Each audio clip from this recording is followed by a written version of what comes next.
In the real world, most people aren't against meaningful testing. They know that we need some kind of test to know if kids are actually learning and to hold everyone accountable, including students themselves. I understand the need in terms of we want to know how we're doing, and we want to get some sort of good response in terms of how well are we educating kids, how well are kids succeeding in school. And the easiest way to do that is to have everyone take the same test as a comparative tool. That doesn't mean they don't have concerns about teaching to the test. Yes. Are we guilty of it? Absolutely. You get to that point where you realize, well, I think this is on the SAT every year and we haven't gotten to it, so I need to quick teach it. And I absolutely share those concerns. But the idea that we shouldn't gather real-time data on what students know and are able to do is simply absurd. The goal of education is not just to teach, it's to have children, have our students learn. There are things in education that can and should be tested. There are also things in education that are not accessible through a standardized test. If we put too much emphasis on standardized tests, we crowd out the other aspects of education. Together, the vast majority of states are creating better tests that measure essential skills, such as critical thinking. States are developing these assessments because they want parents to know the truth about how their children are doing.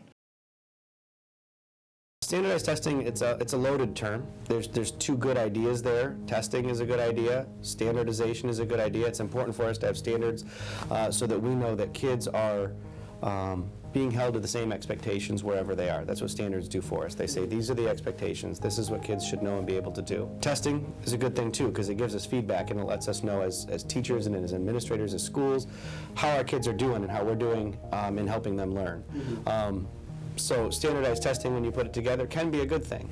It doesn't always turn out to be a good thing, but it can be. The focus on testing and the number of tests that students have to take nowadays and the number of tests that teachers have to administrate, huge controversy surrounding that, of course. And now, in the last few years, we've started to see a crescendo of a backlash. And a lot of that is tied to Common Core state standards and some other initiatives that boost the amount of tests, the number of tests that students have to take. Students spend about 11 to 15 hours testing in their junior year alone, not to mention any tests that they take during their freshman or sophomore year. That's a lot of time, and it's a lot of time away from instruction. We didn't really see standardized tests writ large until the mid-90s, and it was a slow build, and it wasn't until No Child Left Behind during the Bush administration that we really saw regular testing of students on a regular basis. The same people who tell me that we should be teaching real life experiences are the same people that tell me that I need to give kids 10 standardized tests to see what they're learning. This is why you have a ton of people that know nothing about education, dictating rules about education, and they tell me I'm not doing enough here, but they're taking away my time here. I think over the last 15 years, the pendulum has swung in the direction of too much testing. We've been living under this dark cloud of test and punish for 14 years. Republicans and Democrats, without asking any teachers, any educators, not a school principal, said, well, we need to know how schools are doing. And we went, absolutely. And they went, so we'll give them one standardized test in the spring. We'll set a quota of kids that have to hit that cut score. And if you miss it by 1 point, then the kid's a failure, the teacher's ineffective, the school is labeled as not having met adequate yearly perfection, without asking anyone what the unintended consequences to children with disabilities, to children learning English, to children who were having a bad day because they had a fight with mom this morning, what that would mean to say you're only going to look at it one score on a standardized test in reading and math and nothing else matters?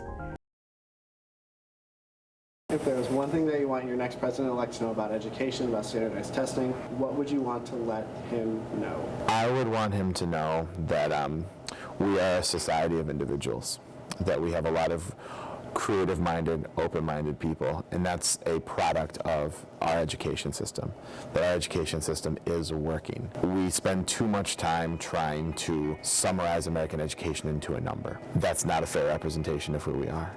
that we are a creative group of people. And when people outside of education try to dictate education, they tell us that we need to test more, and they tell us that we need to come up with more real-world experiences so that these kids are ready for the workforce. Those two things contradict each other. And I don't think people realize that they're creating contradictory statements, that we need to assess more, but we need to create more opportunities. And you're taking away time and asking me to add time. Those two things are working in the opposite direction of each other.